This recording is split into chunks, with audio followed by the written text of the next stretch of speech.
ஒதுவுக்கு பிறகு மனைவியை தெரியாமல் தொட்டு விட்டால் ஒது முடியுமா அப்படின்னு கேட்குறாங்க. தெரியாமல் தொட்டால் ஒது முடியாதுங்க. அதாவது இமாம் ஷாஃபி ரஹ்மத்துல்லாஹி கூற்றுப்படி மனைவியை தொட்டால் ஒது முறிஞ்சிடும். ஆனால் அபூ ஹனீஃபா ரஹ்மத்துல்லாஹி கூற்றுப்படி மனைவியை தொட்டால் ஒது முடியாது. நீங்கள் எந்த மதகமோ அதை ஃபாலோ பண்ணிங்க. ரெண்டுக்குமே ஹதீஸ் ஆதாரங்கள் இருக்குது. ஏன்னா பெருமானார் ஸல்லல்லாஹு அலைஹி வஸல்லம் அல்லாஹ் குர்ஆனில் சொல்கிறா அவ் லாமஸ்துமுன் நிசா, நீங்கள் பெண்களை தீண்டி விட்டால் ஒது முறிஞ்சிருங்கிறான். இதை இமாம் ஷாஃபி ரஹ்மத்துல்லாஹி எடுத்துக்கிட்டாங்க.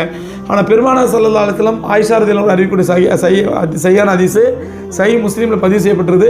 பெருமானார் ஸல்லல்லாஹு அலைஹி வஸல்லம் ஒரு சில சமயங்கள் ஒது செஞ்சுட்டு எப்பாவது பள்ளிக்கு போகிறது முன்னாடி மனைவி முத்தம் கொடுத்துட்டு போவாங்க அப்படிங்கிறாங்க. ஸோ அந்த அடிப்படையில் ரசூலுல்லாஹ் முத்தம் கொடுத்துருக்குறாங்க. அதனால் அவங்களுக்கு ஒது முடியாதுன்னு தெரியுது.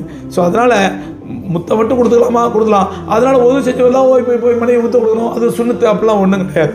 அதனால் மனைவியை தொடுறதுனால அனஃபியாக இருந்தால் ஒது முறிஞ்சிடும். ஷாஃபியாக இருந்தால் ஒது முறிஞ்சிடும். அனஃபியாக இருந்தால் மனைவியை தொட்டாலும் முத்தமிட்டாலும் ஒது முடியாது.